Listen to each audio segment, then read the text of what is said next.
বাচ্চা মেয়ে মারা গেল, মানে পশ্চিমবঙ্গের নির্বাচন মানে রক্ত ঝরবে। যারা করেছে সবাই জানেন তো, গণনার আগেই এই ধরনের হত্যালীলায় বেপরোয়া, এবং এদের প্রোটেক্টার হচ্ছে মমতা ব্যানার্জি। ঠিক 2021 সালে 2রা মে গণনা সমাপ্ত হওয়ার আগেই বিকালে রটিয়ে দিয়েছিল যে মমতা ব্যানার্জি জিতে গেছে। তারপরে আমার এলাকাতেও একই জিনিস সৃষ্টি করেছিল। এটা বেপরোয়া গোষ্ঠী, এবং এদের সব কিছুতেই ছাড় আছে, কারণ এরা তৃণমূল কংগ্রেসের একটা সলিড ভোট ব্যাংক, এবং এই কারণে পুলিশও প্রোটেকশন দেয়। আর সর্বোপরি বড় ছাতা তো আছে, আমব্রেল্লা, মুখ্যমন্ত্রী আছে। মুখ্যমন্ত্রী বলছেন যে কালপ্রিটদের ইমিডিয়েট ধরতে হবে, একটাকে ধরেছে গটাপ করে, তৃণমূলের লোকরা তুলে দিয়েছে। পুলিশ মন্ত্রীর কি দায় নেওয়া উচিত? পুলিশ মন্ত্রীর কি এই ঘটনায় দায় নেওয়া না, কেন দায় নিতে যায়? উনি তো দায় চাপিয়ে দেন অন্য লোকের উপর। কোনো খারাপ জিনিসের দায় ভার তো উনি নেন না, কখনো নেন না। টিএমসি যে এতগুলো ভোট পেল এবং এত ভোটে জিতল, কি বলবেন? প্রথম কথা হচ্ছে উপনির্বাচন। আপনি যতগুলো উপনির্বাচন হয়েছে, কি কায়দায় ভোট হয় সবাই আপনারা জানেন। আর পশ্চিমবঙ্গে কমপ্লিটলি মুসলিমরা তারা কনসলিডেট ওয়েতে ভোট দিচ্ছেন। হিন্দুদের কনসলিডেশন শুরু হয়েছে, গ্র্যাজুয়ালি ইমপ্রুভিং, কিন্তু জিততে গেলে বা তৃণমূলকে হারাতে গেলে যে কনসলিডেশন দরকার সে জায়গায় এখনো যায়নি। 2024 সালে লাস্ট লোকসভা নির্বাচন যদি দেখেন, তাহলে হিন্দু কনসলিডেশন 54% হয়েছিল। আর আজকের উপনির্বাচন যদি দেখেন, এখানে ওরা 1 লাখ ভোটে জিতত। ইলেকশন কমিশন অনেকগুলো মেজার নেওয়ার জন্য এটা আটকে গেছে 50-এর নিচে। ওর বাবা জিতেছিল 47-এ, ও জিতেছে 49-এ। তৃণমূল বলছে তা আমি আপনাকে বলি, আসতে দেন। এখানে দলের থেকেও মুসলিমরা মুসলিম ক্যান্ডিডেটদেরকে ভোট দিচ্ছে বেশি করে। সাগরদিঘিতে তৃণমূল হেরে গেছিল শুধু হিন্দু প্রার্থী দিয়েছিল বলে। মমতা ব্যানার্জির আত্মীয় দেবাশিস ব্যানার্জিকে দাঁড় করিয়েছিল বলে বাইরন বিশ্বাসকে ভোট দিয়েছিল। ঠিক একই কারণে বহরমপুরের ভোটারদের একটা বড় অংশের প্রিয়জন অধীর চৌধুরীকে তারা ভোট দেয়নি, যিনি বাংলা বলতে পারেন না, যার ক্রীড়াক্ষেত্রে পরিচিতির বাইরে কোনো পরিচিতি ছিল না, তাকে ইউসুফ পাঠানকে ভোট দিয়েছে মুসলিমরা, যেহেতু তিনি মুসলমান। অতএব স্বাভাবিকভাবে এখানে মুসলিম ক্যান্ডিডেটকে, এই কালীগঞ্জেই আপনি দেখতেন যদি তৃণমূল হিন্দু প্রার্থী দিত তাহলে হয়তো কাবিল উদ্দিন শেখ জিতে যেত। এই যে কমপ্লিট ধর্মীয় ভাবে ভোট দেওয়া, এটা হিন্দুদের থেকেও মুসলমানদের মধ্যে পশ্চিমবাংলায় বেশি করে হচ্ছে। 19-এ একটু শুরু হয়েছিল, 21-এ আরও বেড়েছে। তারপরের প্রত্যেকটা ভোটে এর প্রতিফলন ঘটেছে, এবং সেই একই প্রতিফলন আপনি আজকে এখানে দেখতে পেয়েছেন। আমি যেটা আপনাকে বলি, বিজেপি তো 42%-এর মধ্যে ঘোরাঘুরি করেছে। আমি যাই, সুকান্তবাবু যান, শ্রমিক ভট্টাচার্য যান, আমরা তো এর বাইরে ওই এলাকায় বিজেপি প্রায় নিষিদ্ধ ছিল। স্থানীয় কার্যকর্তারা মঞ্চ মাইক বাঁধলে, পতাকা টাঙালেই তো নেতারা বা পদাধিকারীরা গিয়ে সভা করবেন বা কর্মসূচি করবেন। কমপ্লিটলি 58% জায়গায় কোনো পোস্টারিং, ওয়ালিং, ডোর ক্যাম্পেনিং বা কোনো স্তরে যারা প্রচারে যায় তারা নিষিদ্ধ ছিল, বিজেপির কমপ্লিট নিষিদ্ধ ছিল। আমরা ঘোরাফেরা যা করেছি 42%-এর মধ্যে করেছি। এবং আমি আপনাকে একটা উদাহরণ দিচ্ছি, আমি তো আগে থেকেও বলেছি যে এই হিন্দু কনসলিডেশনটা খুব মানে এর যে এটাকে তো সামগ্রিক বলা যাবে না, সবসময় আমাদের মতো করে বলবো সেটা তো নয়, কিন্তু যে সিগন্যালটা কালীগঞ্জে উঠে এসেছে, it's a very good signal. এইটা যদি 26-এ পশ্চিমবাংলার বিশেষ করে 220 সিটে, যেখানে আপনার হিন্দুরা চাইলে এই ধরনের জোট বেঁধে তাদের মনোনীত প্রার্থীকে জিতিয়ে দিতে পারেন, মুসলিমরা ফ্যাক্টর হবে না। 220 অ্যাবাভ মুসলিম ভোট আছে 102টা সিটে, 30% অ্যান্ড অ্যাবাভ।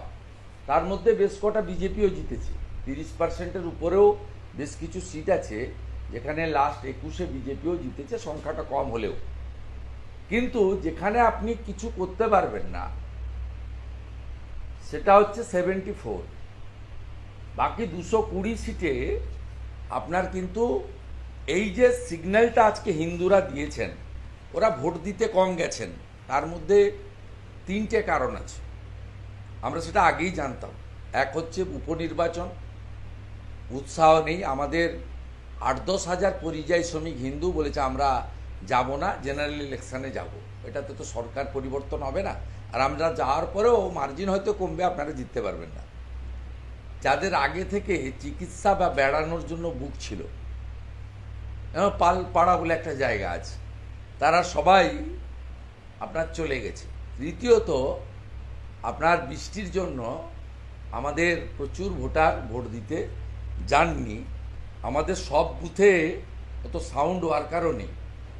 স্বাভাবিকভাবে তাদের যে প্রত্যেকটা বুথ থেকে বের করে নিয়ে যাওয়া হয়, সে কাজে কোনো কোনো বুথে হয়েছে, আবার কোনো কোনো বুথে হয়নি।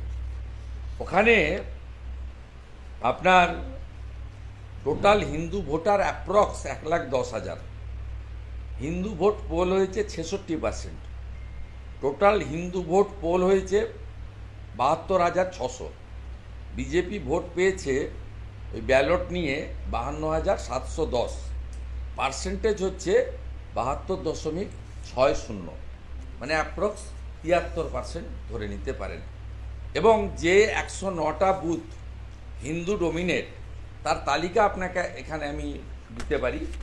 সেই তালিকাতে আপনি দেখুন, একটা booth number 12 Palashi 2, total voter 592, poll হয়েছে 351, আমরা পেয়েছি 132। মানে এইটা আপনি ধরতে পারেন যে একমাত্র তৃণমূল একটা বুথে লিড পেয়েছে, বাকি 108টা বুথে আমরা বিজেপি লিড পেয়েছি। Out of 309, 109 booth completely dominate by Hindu. সেই 109টা বুথের মধ্যে বুথ নাম্বার 12, ওখানে আমরা কম পেয়েছি, 132টা ভোট পেয়েছি, পোল ভোট 351, টোটাল ভোট 592। বাকি 108টা বুথে দেখুন, আমি লাস্ট বুথ বলছি 309 ফরিদপুর, টোটাল ভোট 680, ভোট পড়েছে 481, BJP 314। 308 Faridpur, total vote 1052, vote পড়েছে 755, বিজেপি 484। আপনি এই রকম করে যদি আরও দেখেন বড় বড় বুথগুলোতে, ধরুন বড় চাঁদনগর, যেখানে এই পাশে একটা ঘটনা ঘটেছে, টোটাল ভোটার আছে বুথ নাম্বার 39, 1264, পোল হয়েছে 948, আমরা পেয়েছি 681। মানে হিন্দু কনসলিডেশন 73% কালীগঞ্জে। এবং এই ধরুন, আমরা যদি বাইরে থাকা পরিযায়ী শ্রমিক এবং ভোটের দিন বুথে বেশি ওয়ার্কার বের করে এই পোলটাকে যদি আমরা 85%-এ নিয়ে যেতে পারতাম, তাহলে আমাদের ভোট আরও অনেকটা বাড়ত। স্বাভাবিকভাবে এই 109টা বুথের মধ্যে 108টা বুথে আমাদের লিড হয়েছে। এবং এই যে বাইফার্কেশনগুলো হয়েছে দেখুন, এটা কিন্তু মুসলিম বুথ যদি আপনি দেখেন, সেটার লিস্টটা আমি এই মুহূর্তে আপনাদের দিতে পারছি না, পরে দিতে পারবো। সেখানে কিন্তু আপনি দেখবেন যে আমাদের এ ভোটে আপনার বিজেপি প্রায় 0 ভোট বা একটা ভোট পেয়েছে, এরকম বুথের সংখ্যাও প্রচুর, অসংখ্য অসংখ্য। এই জায়গায় দাঁড়িয়ে আমরা মনে করি আমাদের যে কোর ভোট ব্যাংক, আমরা হিন্দুদের পার্টি বলি না, কিন্তু মুসলমানরা আমাদেরকে হিন্দুদের পার্টি বলে। এই ধ্রুব সত্য কথাটা তো আর অস্বীকার করে ভাবের ঘরে চুরি হয়ে বসে লাভ নেই। আমি টক শোতে দু একজনের বক্তব্য দেখছিলাম যে সবার কাছে রিচ হতে পারছে না মেন অপোজিশন পার্টি। রিচ তো উত্তরপ্রদেশেও দিল্লিতেও এদের মাইন্ড কনসেপ্টই আছে বিজেপি হিন্দুদের পার্টি। মোদিজির রেশন, কোভিডের ইঞ্জেকশন, আবাস, জল, শৌচালয়, এগুলো সবই নেব, আমার অধিকার, আমি নাগরিক, নিশ্চয়ই আপনি নাগরিক, আমরা কখনো অস্বীকার করি না। কিন্তু যখন নির্বাচন আসবে তখন বিজেপির পতাকা, ব্যানার, ডোর ক্যাম্পেনিং, বিজেপি প্রার্থী, বিজেপি কর্মী, বিজেপির নেতা, বিজেপির লাউডস্পিকার, নরেন্দ্র মোদীর ছবি, পদ্মফুল, সব কিছুই আমাদের এলাকায় নিষিদ্ধ থাকবে, কারণ বিজেপি হচ্ছে হিন্দুদের পার্টি। তাই কমপ্লিটলি আমরা হিন্দু ভোটারদেরকে ধন্যবাদ দেব যে তারা এই উপনির্বাচনের ফলাফল আগাম জানার পরেও তারা কিন্তু যে ভোট দিয়েছেন তার পোল ভোটের 73% আমরা সেখানে পেয়েছি। বাকি যে 20,000 মতো ভোট আমরা পাইনি, সেই 20,000 মতো ভোটের আমরা হিসাব করেছি। 8,000 ভোট আপনার 1,000 মতো নোটা পেয়েছে, 7,000 মতো লেফট কংগ্রেস পেয়েছে, আর তৃণমূল 12,000 মতো ভোট পেয়েছে। অর্থাৎ আমরা তো 72,600-র মধ্যে 52,710 পেয়েছি, 2,500 নোটাতে পড়েছি। তার মধ্যে অ্যাপ্রক্স আমাদের 900 950 মতো হিন্দু ভোট আছে। আর এইটা বাদ দিলে আপনার যে 18,000 18,500 ভোট থাকলো, তার 7,000 মতো ভোট সিপিএমের যারা হিন্দু ভোটার তারা তাদের জোটের প্রার্থীকে দিয়েছে। আর তৃণমূল সব পঞ্চায়েতেই তৃণমূল, প্রায় দেবগ্রামের একটা পঞ্চায়েত ছাড়া, সব মানে একটা না, ফরিদপুরের একটা ছাড়া, আর সব পঞ্চায়েতই 13টার মধ্যে 12টা তৃণমূল কংগ্রেস। সেখানে হিন্দু পঞ্চায়েত মেম্বার প্রধানরা মরিয়া হয়ে তারা তাদের মতো করে করেছে পুলিশের সাহায্য নিয়ে। তারপর তো গজা পেড়া আছেই, তাতে কোনো কাজ হয়নি। হালাল গজা পেড়া খাইয়েও হিন্দু ভোটে, ওই যে মমতা ব্যানার্জির যে টুইট, সর্বজাতি সর্বধর্ম, 73% হিন্দু গজা পেড়াকে বর্জন করেছে। বাংলাদেশ হাই কমিশনার তিনি নবান্নে এসেছেন মুখ্যমন্ত্রীর সঙ্গে দেখা করতে, তো ঠিক জায়গায় গেছে, একদম সঠিক জায়গায় গেছে। ওপারে যায় ইউনুস, এবারে তা মমতা। ওপাশে হিন্দুদের উপরে যা অত্যাচার করছে জামাত, হেফাজত, রাজাকার, ইউনিসের পুলিশ চুপ করিয়ে দাঁড়িয়ে দেখছে। এখানেও মোথাবাড়িতে যখন হিন্দু ঘর লুট হয় তখন পুলিশ থাকে না, 3 ঘন্টা পরে আসে। এখানেও ধুলিয়ান শামশেরগঞ্জে যখন হরগোবিন্দ দাস, চন্দন দাস খুন হয় তখন পুলিশ শাটারের তলায় থাকে। এখানেও রবীন্দ্রনগরে পুলিশের সামনেই হিন্দুদের রাস্তায় আঘাত দিয়ে তুলসী মঞ্চ তুলে ফেলে দেওয়া হয়। ঠিক জায়গায় গেছে।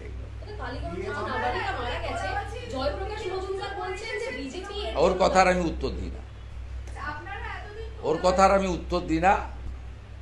ওর শুধু এসিউসি করাটা বাকি আছে। এই বাই ইলেকশনে যদি এরকম ঘটনা ঘটে, একজন গরিব ঘটনা ঘটেছে, মানে 26-এর ভোট তার কয়েক মাস পরে, তারপরে কি হবে? এটা আশঙ্কা থেকে যাচ্ছে। দেখুন, বারে বারে আমরা বলেছি, আমি সোচ্চার হয়েছি আমার রাজ্যের বাস্তবিক পরিস্থিতি তুলে ধরার দায়িত্ব বিরোধী দলনেতা। আমি ইলেকশন কমিশনকে বারে বারে বলেছি যে আপনারা যদি ভোটের পরিবেশ তৈরি করতে না পারেন, এবং সেটা তাহলে হিন্দু যেখানে মাইনরিটি তাদের ভোট দিতে দেওয়া হবে না, এবং এই হবে। আজকে শুধু হিন্দু নয়, রামপুরহাটের বকটুই থেকে এই ছোট্ট যে ফুটফুটে একটি শিশু, তাকে এইভাবে খুন করে দেওয়া হলো নৃশংসভাবে, ছবির দিকে তাকানো যাচ্ছে না। এইগুলো হচ্ছে মানে আমাদের বিরোধী কেউ থাকবে না, এই কারণেই তো মুসলিম বুথে 100-র মধ্যে 95টা ভোট তৃণমূল পায়। তামান্নাদের মতো অবস্থা হবে বলে। যদি মুসলিম বুথেও ফেয়ার ভোট হয়, আমার বিশ্বাস হয়তো বিজেপিতে তারা দেবে না, কিন্তু তারা বিকল্প শক্তিকে বেছে নেবে। আমার যেটুকু মানে out of politics my personal observation, যেহেতু এই রাজ্যে আমি 24/7 পলিটিক্সের সঙ্গে আজকে নয় 3 দশক ধরে যুক্ত আছি, সেই ফিলিংস থেকে আমার এক্সপিরিয়েন্স থেকে আমি বলতে পারি যে তারা বিকল্প শক্তিকে বেছে নেবে। হয়তো বিজেপি নয়, কিন্তু তাদের সামনে যে বিকল্প শক্তি আছে, এর উদাহরণ তো আছে আপনার সাগরদিঘি, ভাঙড়, কিন্তু তারা প্রচণ্ড চাপের মধ্যে ওখানে থাকে। আর পুলিশ সম্পূর্ণভাবে তৃণমূলের মুসলিম গুন্ডা নেতাদের কাছে আত্মসমর্পণ করে যায় এবং মুসলিম গুন্ডা নেতারা এরিয়া ডোমিনেশন করে কমপ্লিটলি এবং বড় টাকা তোলে, পুলিশ তার ভাগ পায়। আর মমতা বন্দ্যোপাধ্যায় এদের ক্ষেত্রে সমস্ত ছাড় দেন, পুলিশকে বলাই আছে এদেরকে কিছু করবে না। তার কারণ হচ্ছে এরা বিভিন্ন নির্বাচন, সমবায় হোক, মাদ্রাসার হোক, পঞ্চায়েত হোক, পুরসভা হোক, লোকসভা বিধানসভা ভোট হোক, সেই বুথগুলোতে মূল বিরোধী দল বিজেপি যেহেতু এজেন্ট দিতে পারে না, তাদের বুথ টিম নেই, ভোটের দিন বা ভোটের প্রচারে যে লড়াইটা দেওয়া সেটা আমাদের কর্মী না থাকার ফলে আমরা দিতে পারি না, সেই সুযোগ কমপ্লিটলি নেয়। এবং সিপিএম কংগ্রেসের স্ট্যান্ড পয়েন্ট পশ্চিমবঙ্গের ক্ষেত্রে ঠিক নেই বলে তারা বারে বারে ফেল করে। আজকেও তাদের প্রার্থীর জামানত জব্দ হয়েছে, তারা যে প্রয়োজনীয় ভোট সেটা তারা পায়নি। এর কারণটা হচ্ছে পশ্চিমবঙ্গের মাটিতে দাঁড়িয়ে নো ভোট টু মমতা বলতে হবে, মানুষকে ছেড়ে দিতে হবে অপশান যে তুমি ক্যানিং পূর্বে কাকে জিতাবে, ক্যানিং পশ্চিমে কাকে জেতাবে, ভাঙড়ে কাকে জেতাবে, বাসন্তীতে কাকে জেতাবে, সন্দেশখালিতে কাকে জেতাবে, হিঙ্গলগঞ্জে কাকে জেতাবে। এটা মানুষের ভোটারদের উপর ছেড়ে দিতে হবে। আপনি যদি গিয়ে প্রথমেই বলেন যে মোদিজিকে হাঁটাতে হবে, দেশ অমুক তমুক হেনা তেনা, মমতার যে লাইন ঠিক সেই লাইনে প্রচার করেন আপনারা। প্রচার করার ফলে ভোটাররা কনফিউজড হয়ে যায়, আপনাদের ভোটাররা কনফিউজড হয়ে যায়। কনফিউজড হওয়ার জন্য যা হওয়ার তাই হচ্ছে। আর আমাদের লাইন খুব স্ট্রেট লাইন, আমরা সব ভারত মাতার লোকের জন্য কাজ করতে চাই, মোদিজি তাই করে। আমাদের একজনই নেতা, আমরা সব ওয়ার্কার যে যে স্তরে দায়িত্ব দিয়েছে কাজ করি। এবং মোদিজি সব সময় পুরো দেশের ভারতবাসীকে নিয়ে তিনি চলতে চান, তার সমস্ত স্কিম সমস্ত নাগরিকদের জন্য তিনি করেন। কিন্তু আপনাদের যে কনসেপ্ট বোঝানো আছে 2500 টাকা ভাতা পাওয়া ইমাম, 1000 টাকা মাইকে হাঁকেন যারা মুয়াজ্জেম, তারা তো আপনাদের প্রার্থনার দিন যখন থাকে ভোটের আগে তাতে ব্রেন ওয়াশ করে দেন যে আপনারা এটা করুন, ওটা করুন, ওটা করুন, ওটা করুন, ধর্মীয়ভাবে করেন। তো স্বাভাবিকভাবে আমরা আমাদের লাইন খুব পরিষ্কার। আমি শুধু একটা কথাই বলবো, ইলেকশন কমিশন তার দায়িত্ব পালন করুন, তার জন্য জনমত তৈরি করা, চাপ সৃষ্টি করা। ইলেকশন কমিশন কেন্দ্রেরও না, রাজ্যেরও না, independent constitutional body. Election commission তার ডিউটি আগে পালন করেনি, এবারে যদি পালন করেন তার জন্য জনমত তৈরি করা, আন্দোলন গড়ে তোলা, সমস্ত রকমভাবে যারা টিভিতে বিশ্লেষকের ভূমিকা নিচ্ছেন, অনেক কথা বলেন আপনারা, আমি সবটা দেখি না, পরে কেটে কেটে যে পোস্ট করেন আপনারা সেগুলোতে পাই, মানে দেখার চেষ্টা করি ট্রাভেল করার সময়। তা আপনারা ইলেকশন কমিশনকে গিয়ে বলুন না। অনেক তো পলিটিক্যাল বিশ্লেষককে আমি দেখি, আমি নাম করছি না কাউকে, তিনি পার্সোনাল হার্ট হতে পারেন, তা তো অনেক বড় বড় কথা বলেন, অনেক দলিল দস্তাবেজ দেখান। তা উনারাও কেন save democracy in West Bengal আপনারা কেন বলেন না? আমরা তো মাননীয় মনোজ আগরওয়াল সিও হওয়ার পরে আমরা গিয়ে তো বলে এসেছি, বিজেপি দল বেঁধে গিয়ে বলে এসেছি আমরা ফেভার চাই না, আমরা ফেয়ার ইলেকশন চাই। এবং আমি আবারও বলি, যতগুলো বাই ইলেকশন হয়েছে সেই বাই ইলেকশনে এই কালীগঞ্জে প্রথমবার ইলেকশন কমিশন কিছুটা চেষ্টা করেছে নির্বাচনটাকে ঠিকঠাক করার। সেটার যদি নাম্বার আপনি দেন আমি বলবো 100-র মধ্যে 30।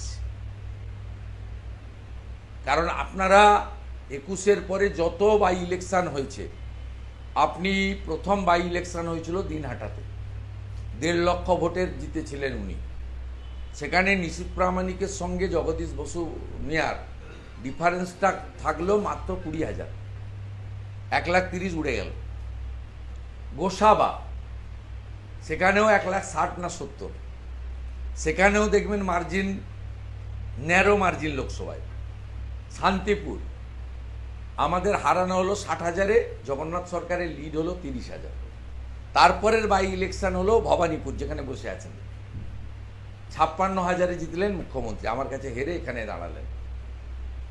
56,000-এ তিনি জিতলেন, ওখানে 7,800, 8,000-এর গ্যাপ লাস্ট বাই ইলেকশনে। তো অসংখ্য উদাহরণ আছে। 2019-এর বাই ইলেকশনে বিজেপিকে হারিয়ে দিয়েছিল তৃণমূল কালিয়াগঞ্জে এবং আপনার খড়গপুরে। 2021-এর বিধানসভা ভোটে কালিয়াগঞ্জ থেকে সোমেন রায় 20,000 ভোটে জিতলেন এবং প্রায় 5,000-এর কাছাকাছি ভোটে হিরণ চ্যাটার্জি জিতলেন খড়গপুর থেকে। বাই ইলেকশনের সঙ্গে জেনারেল ইলেকশনের তফাৎ নেই। আমরা দুটো কারণে, আমি ব্যক্তিগতভাবে, এটা তো খুশির কিছু নেই, হার জিত তো গণতন্ত্রে নাম্বারের উপর নির্ভর করে, নিশ্চিতভাবে তৃণমূল জিতেছে। কিন্তু দুটো কারণে আমরা বলি যে সংকেতটা শুভ। সংকেত এক, যত তার মধ্যে 73% বিজেপিকে বেছে নিয়েছে, আর 109টা হিন্দু বুথের মধ্যে 108টাতে বিজেপি ভালো ভোটে লিড পেয়েছে, একটাতে মাইনাস হয়েছে। স্বাভাবিকভাবে এই দুটোকে মনে করি আমি খুব পজিটিভ সংকেত। আগামী 8 মাস আমরা সবাইকে নিয়ে যদি কাজ করতে পারি, আর যারা বিশেষ করে হিন্দু ভোটার যারা বাম কংগ্রেসকে ভোট দিচ্ছেন, তাদেরকে আমরা যদি বোঝাতে পারি যে আপনারা ভোট নষ্ট করছেন। আমি মনে করি কাবিল উদ্দিন শেখকে যারা ভোট দিয়েছেন তারা ধর্মীয় কারণে দেননি, তারা দুটো কারণে ভোট দিয়েছেন। এক, রাজনৈতিক বাধ্যবাধকতার জন্য, যে আমি পার্টি মেম্বার বা আমি কংগ্রেস করি তাই। দ্বিতীয়, তারা তৃণমূলকে হারাতে ভোট দিয়েছেন। কিন্তু আপনারা এমন জায়গায় ভোট দিচ্ছেন যার ফলে তৃণমূল কিন্তু আখেরে লাভ হচ্ছে। তাই রাজনৈতিক পরিচয় ছেড়ে দিয়ে যদি প্রকৃতপক্ষে এই সরকারকে আমরা সরাতে চাই, এই সরকার যদি সমস্ত স্তরে মানুষকে আক্রান্ত করে থাকে, তাহলে আমাদের একটাই স্লোগান দিয়ে বক্তব্য হওয়া উচিত, নো ভোট টু মমতা। তারপরে আমি আমার দলের পক্ষে বলবো, আপনি আপনার দলের পক্ষে বলবেন। ফাইনালি পাবলিক 294টা বিধানসভা থেকে কাকে কোন সিট থেকে জেতাবে, ভোটার উইল ডিসাইড। দাদা, তৃণমূলের উল্লাসে যে শিশুটি মারা গেল, তারপরে মুখ্যমন্ত্রী দেখা যাচ্ছে গা চলে সরে আসলো, কি হবে? হ্যাঁ, বিয়ে মামলা সুপ্রিম কোর্টের যে তারিখ বলে দিয়েছিল, সেই সময় কোর্ট কন্টেম্প্ট হবে যদি না দিতে পারেন। আর তো সময় তো নেই বেশি। 27 তারিখ। 2 দিন আছে, 3 দিন আছে। ধার নেওয়ার চেষ্টা করছে টচ্ছে 7,500 কোটি ইত্যাদি। ধার কিভাবে ধার নিতে পারেন আলাদা কথা, দিতে তো হবেই। স্পোর্টস ইউনিভার্সিটিকে আপনারা সাপোর্ট করলেন না কেন? প্রশ্ন তুলেছে তৃণমূল। স্পোর্টস ইউনিভার্সিটি যেটা পশ্চিমবঙ্গেই প্রথম। ওটা মমতা ব্যানার্জিকে ফান্ডিং করে, মমতা ব্যানার্জির বাজারহাট করে, মমতা ব্যানার্জিকে বিদেশে নিয়ে যায়, একটা ক্যান্টিনে নিয়ে গেছিল অক্সফোর্ড ইউনিভার্সিটির নাম করে। ওটা একটা ক্যান্টিন, একটা কলেজের ক্যান্টিন। কালকে আপনারও আমি বুক করে চা খাইয়ে দিতে পারি ওই ক্যান্টিনে। সেই ক্যান্টিনে নিয়ে গেছিল এই সত্যম, চিটিংবাজ একটা। এটা কি সরকারি ইউনিভার্সিটি নাকি? এটা কোনো স্পোর্টসম্যান বানালে আমরা সমর্থন করতাম। তো ব্যবসা করবে, এই জন্যই তো 8,200 স্কুল বন্ধ করেছেন। আপনারা এখানে যারা আছেন, একজনেরও বাড়ির বাচ্চা ছেলে মেয়েরা সরকারি মাধ্যমে পড়ে না। আমি আন্দাজে বললাম, ক্যামেরা অফ করে জিজ্ঞেস করবেন, তাহলে যদি 1-2 বেড়া, আমি বলবো না, আমি কারেকশন করে নিচ্ছি, উইথড্র করে নিচ্ছি। দাদা, এই তো অবস্থা। এটা এত খারাপ অবস্থা অন্য রাজ্যে নেই। অন্য রাজ্যে সরকারি শিক্ষা ব্যবস্থা বেসরকারি শিক্ষা ব্যবস্থার প্রতিযোগিতা আছে, দিল্লিতে আছে, উত্তরপ্রদেশে আছে, মহারাষ্ট্রে আছে, উড়িষ্যাতে আছে। আপনার এখানে কমপ্লিটলি যেমন সরকারি ব্যাংক, এসএসজি গ্রুপ, কোপারেটিভকে ধ্বংস করে রোজ ভ্যালি, সারদা, আলকেমিস্ট সবার ট্রাস্ট করেছিলেন, পিনকন, ঠিক একইভাবে গত 2-3 বছরে ওনার ট্রেন্ড হয়েছে সরকারি শিক্ষা ব্যবস্থাকে একদম শেষ করে দিয়ে প্রাইভেট শিক্ষা প্রতিষ্ঠানটি করা। এই ভবানীপুরেই মিরাজ শাহ বলে একজন লোক আছে, ওনার খুব ঘনিষ্ঠ, তাকে ভবানীপুর ইউনিভার্সিটির বিল গত সেশনে দিয়েছে। প্রত্যেকটা সেশনে 2-3টে করে এই ধরনের বিল আসে। মূলত ওনার যারা ঘনিষ্ঠ, সত্যম রায়চৌধুরী, হর্ষ নেওয়াটিয়া, আপনার মিরাজ শাহ, এই ধরনের একটা র্যাকেট কাজ করছে, যে র্যাকেটের লোকরা মমতা বন্দ্যোপাধ্যায় আপনারা নিজেরা জানেন। ইনফো এন্টারটেনমেন্ট বলে 25 একর জায়গা হিটকোর উজ্জ্বল সিনহাকে দিয়ে দিয়েছে উইদাউট টেন্ডার। আপনারা তো জানেন না, খবরও রাখেন না। আমি বলছি, আগে শোভন চ্যাটার্জি, মমতা ব্যানার্জি যে কাজগুলো করত, জোগাড় যন্ত্রের কাজ, সে কাজগুলো এখন উজ্জ্বল সিনহা করে। তাকে 25 একর জায়গা দিয়েছে, দ্বিবেদীকে বসিয়েছে ওখানে এই করার জন্য। রাজারহাটে হিটকো থেকে 25 একর জায়গা, সেখানে ইনফরমেশন এন্ড এন্টারটেনমেন্ট বলে একটা পার্ক বানানোর জন্য। জানেনই না, আপনারা সাইলেন্টলি বসে আছেন। কোন জায়গায় নিয়ে যাচ্ছে এই সরকারটাকে, এই ব্যবস্থাটাকে, পরে বুঝতে পারবে। দাদা, তৃণমূলের বিরুদ্ধে আপনারা এতদিন যে অভিযোগটা আনতেন দুর্নীতি, তোলাবাজির, এবং সেই অভিযোগ আনছে শওকত মোল্লা দলের একাংশের বিরুদ্ধে। আমি ওনার কথা বলব, মহামানব। আমি বলি, মমতা ব্যানার্জি বলেছিলেন শওকত আর বোম মারবি না, বলেনি প্রশাসনিক সভায়? ওনার সার্টিফিকেট ওনার নেত্রী দিয়েছেন, মানে বর্তমান নেত্রী। উনি তো আগে নেতা ছিল, তো ওনার তো বোম মারার এক্সপার্ট সিপিএম থেকে হয়েছে। প্রয়াত রেজ্জাক মোল্লা, কান্তি গাঙ্গুলিরা ওনাদেরকে শিখিয়েছেন, সেই সময় থেকেই উনি ওস্তাদ। জীবনতলায় মমতা ব্যানার্জির গাড়িতেও আমরা তখন তৃণমূল করতাম, ঢিল ছুঁড়েছে, লাঠি ছুঁড়েছে, বোম ছুঁড়েছে। অর্থাৎ ওনার সার্টিফিকেট ওনার বর্তমান নেত্রী দিয়েছেন যে শওকত তুমি আর বেশি বোম টোম মারবে না। কিন্তু এমন কি হয়ে গেল যে শওকত মোল্লা বলছে দলের একাংশ? ওনাকে জিজ্ঞেস করুন, এদের সম্পর্কে কম কথা বলা ভালো। তো ভোট অশান্তি নিয়ে দেখা যাচ্ছে মমতা বন্দ্যোপাধ্যায় পোস্ট করেছেন সমাজ মাধ্যমে, সেখানে তৃণমূলের গা ছাড়া একটা পোস্ট করেছেন।